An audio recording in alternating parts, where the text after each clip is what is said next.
Hello, എല്ലാവർക്കും BS craft and drawing എന്ന ചാനലിലേക്ക് സ്വാഗതം. ഇന്ന് നമ്മൾ ചെയ്യാൻ പോകുന്നത് ട്രാൻസ്പെറന്റ് ആയിട്ടുള്ള ഒരു ബുക്ക് മാർക്കറാണ്. ഇത് വരയ്ക്കാനായിട്ട് ആവശ്യം ഒരു സ്കെയിലും പെൻസിലുമാണ്. അപ്പോൾ ഏകദേശം ഒരളവിൽ ഞാൻ ബുക്ക് മാർക്കറിൻ്റെ ഇത് അടയാളം മാർക്ക് ചെയ്ത് കൊടുക്കുന്നു. മുകൾ വശം റൗണ്ട് ആകൃതിയിലാണ് കൊടുത്തിരിക്കുന്നത്.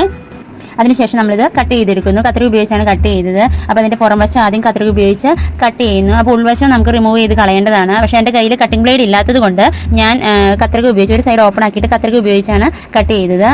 കട്ടിംഗ് ബ്ലേഡ് ഉണ്ടെങ്കിൽ നമുക്ക് ഉൾവശം മാത്രം എടുത്ത് കളഞ്ഞാൽ മതി കേട്ടോ. ശേഷം കട്ട് ചെയ്ത ഭാഗം ഞാൻ അവിടെ മാറ്റി വെച്ചു. എന്നിട്ട് ആ നടുവിലത്തെ ആ പീസ് എടുത്തിട്ട് അതിൽ നമ്മൾ ഒരു ചിത്രം വരച്ചു കൊടുക്കുകയാണ്. പെൻസിൽ ഉപയോഗിച്ചാണ് ഈ ചിത്രം വരയ്ക്കുന്നത്. ഒരു ഔട്ട്ലൈൻ ആണ് കേട്ടോ വരച്ചു കൊടുക്കുന്നത്.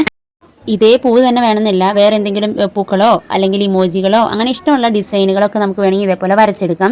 വരച്ചത് അതിനുശേഷം ഇപ്പം ഞാൻ ഈ പൂ വരച്ചിട്ട് അതിന് ഔട്ട്ലൈൻ ബ്ലാക്ക് കൊണ്ട് കൊടുത്തു. ബ്ലാക്ക് കൊണ്ട് ഔട്ട്ലൈൻ മൊത്തം ഫിനിഷ് ചെയ്തു. അതിനുശേഷം ഞാൻ കളർ പെൻസിൽ ഉപയോഗിച്ച് കളർ ചെയ്തു. ഒന്ന് ഹൈലൈറ്റ് ചെയ്യാൻ വേണ്ടിയിട്ട് സ്കെച്ച് പെൻ ഉപയോഗിക്കുന്നുണ്ട് കേട്ടോ. അപ്പോൾ ഞാൻ ആദ്യം തണ്ടൊക്കെ ഇതേപോലെ തന്നെ പേനയും കൊണ്ട് ഔട്ട്ലൈൻ മൊത്തം ഫിനിഷ് ചെയ്തെടുക്കുകയാണ് ചെയ്യുന്നത്. താഴെ ടർക്കിയാണ് വെച്ചിരുന്നത്. അപ്പോൾ അതിൻ്റെ മേളിൽ വെച്ച് വരയ്ക്കുമ്പോൾ നമ്മുടെ ഈ പേപ്പർ തെന്നി പോകുന്നതുകൊണ്ട് ഞാൻ എൻ്റെ ഡ്രോയിങ് ബുക്കിൻ്റെ മേളിൽ വെച്ചിട്ടാണ് കേട്ടോ വരയ്ക്കുന്നത്. അതിനുശേഷം ഞാൻ അതിൻ്റെ ഷെയ്ഡിംഗ് ഒക്കെ ജസ്റ്റ് ഒന്ന് കൊടുത്തു. അതിനുശേഷം റോസ് കളറാണ് കേട്ടോ കൊടുക്കുന്നത്. മൊത്തം ലൈറ്റ് റോസ് കൊണ്ട് ഒന്ന് ഫിനിഷ് ചെയ്തെടുക്കും. നിങ്ങൾക്ക് ഞാൻ ചെയ്യുന്ന വീഡിയോ ഇഷ്ടപ്പെട്ട് കഴിഞ്ഞാൽ ലൈക്ക് ചെയ്യാൻ മറക്കരുതേ. നിങ്ങളുടെ അഭിപ്രായങ്ങൾ കമൻറ്റായിട്ട് പറയുകയും വേണം. ചാനൽ കാണുന്ന ഭൂരിഭാഗം പേരും സബ്സ്ക്രൈബ് ചെയ്യാത്തവരാണ്. അപ്പോൾ ഇഷ്ടപ്പെട്ട് കഴിഞ്ഞാൽ സബ്സ്ക്രൈബ് ചെയ്യാനും മറക്കരുതേ. നിങ്ങളുടെ കൂട്ടുകാർക്ക് ഷെയർ ചെയ്ത് കൊടുക്കാനും മറക്കരുത്. ഇച്ചിരി ഡാർക്കായിട്ടുള്ള റോസാ സൈഡ് ഭാഗങ്ങളിലൊക്കെ ഇതെല്ലാം കൊടുക്കുന്നത് ഇച്ചിരി നല്ല ഭംഗിയായിട്ട് എടുത്ത് നിൽക്കാൻ വേണ്ടിയിട്ടാണ് അതങ്ങനെ കൊടുക്കുന്നത്. അതിനുശേഷം തണ്ടിന് പച്ച കളർ കൊടുക്കുന്നത് ഹൈലൈറ്റ് ചെയ്യാൻ വേണ്ടിയിട്ടാണ് കേട്ടോ സ്കെച്ച് ഉപയോഗിച്ചത്. സ്കെച്ച് ഉപയോഗിച്ച് നമ്മൾ കൊടുക്കുമ്പം ഈ ഇതിലൊക്കെ നല്ല ഭംഗിയായിട്ടിരിക്കും. പിന്നെ നമ്മൾ തണ്ടിനും ഇലയ്ക്കും ഗ്രീൻ കളർ കൊടുക്കുന്നു. അത് കൊടുത്തതിന് ശേഷം ലൈറ്റ് ഗ്രീൻ ഇലയ്ക്ക് നന്നായി കൊടുക്കുന്നു. അപ്പോൾ രണ്ട് ഷെയ്ഡ് വരുമ്പോൾ കാണാനായിട്ട് ഇച്ചിരി ഭംഗിയുണ്ടാവും. ആ ചിത്രത്തിനൊരു ഇടുപ്പ് തോന്നും. പിന്നെ ഡാർക്ക് ഗ്രീൻ വെച്ച് ഒന്നുകൂടെ ഒന്ന് ഹൈലൈറ്റ് ചെയ്യുന്നു. പിന്നെ ലൈറ്റ് ഗ്രീൻ വെച്ച് എന്ന് പറയുമ്പോൾ സ്കെച്ചാണ് കേട്ടോ ഉപയോഗിക്കുന്നത്. അതും വെച്ചിട്ടൊന്ന് ഷെയ്ഡ് ചെയ്ത് കൊടുക്കുന്നു. അപ്പോൾ നമ്മുടെ ചെറിയ ചിത്രം റെഡിയായി. കളർ കൊടുത്ത് വരച്ചൊക്കെ കഴിഞ്ഞ് കഴിഞ്ഞപ്പോൾ എനിക്ക് ഇഷ്ടപ്പെട്ടു കേട്ടോ. നിങ്ങൾക്ക് ഇഷ്ടപ്പെട്ടോ?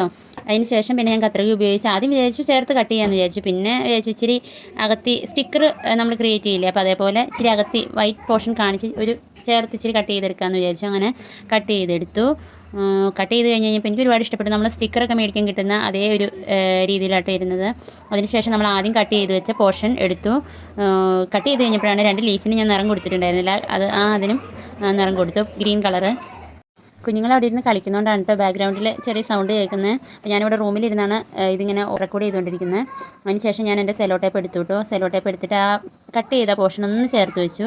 അത് കഴിഞ്ഞിട്ട് അതൊന്ന് ഒപ്പാക്കി ലെവലാക്കി കൊടുത്തു. അതിനുശേഷം നമ്മൾ ആ വരച്ച പൂ അതിലേക്ക് ജസ്റ്റ് ചെറിയ രണ്ട് സെലോ ടേപ്പിൻ്റെ പീസ് എടുത്തിട്ട് അതും അവിടെ ചേർത്തൊട്ടിച്ച് വെച്ചു. കാരണം എന്താണെന്ന് വെച്ചാൽ നമ്മൾ സെലോ ടേപ്പ് മേളിൽ നിന്ന് കവർ ചെയ്ത് കഴിയുമ്പോൾ അത് തെന്നി പോകരുതല്ലോ, അതിന് വേണ്ടിയിട്ടാണ്. അപ്പോൾ അത് നീളത്തിൽ ഇങ്ങനെ വലിച്ചെടുത്തിട്ട് അതിലേക്ക് ഇങ്ങനെ ഒട്ടിച്ചു. ഇടയ്ക്ക് ഇങ്ങനെ ചുളുങ്ങിയൊന്നും പോകാത്ത രീതിയിൽ നന്നായി ഒട്ടിച്ചെടുത്തു. അതിനുശേഷം അതിൻ്റെ ഉള്ളിൽ പിടിക്കാതെ തന്നെ ഓപ്പോസിറ്റ് സൈഡ് നമ്മൾ അങ്ങനെ തന്നെ ഒട്ടിച്ചെടുത്തു. അത് കഴിഞ്ഞിട്ട് അതിൻ്റെ ഷേപ്പിൽ അതൊന്ന് കട്ട് ചെയ്തെടുത്തു കേട്ടോ. കട്ട് ചെയ്ത് കഴിഞ്ഞപ്പോൾ എനിക്ക് ശരിക്കും ഇഷ്ടപ്പെട്ടു, നല്ല ഭംഗിയുണ്ടായിരുന്നു കേട്ടോ. ഞാൻ എന്നിട്ട് എൻ്റെ ഒരു ബുക്ക് നിങ്ങൾക്ക് കാണിക്കാൻ വേണ്ടിയിട്ടായിട്ട് ഞാനൊരു ബുക്ക് എടുത്തുകൊണ്ട് വന്നു. അതിൻ്റെ ഉള്ളിലൊക്കെ വെച്ച് നോക്കി. വീഡിയോ ഇഷ്ടമായ ലൈക്ക് ചെയ്യാനും സബ്സ്ക്രൈബ് ചെയ്യാനും മറക്കരുത്. Thanks for watching.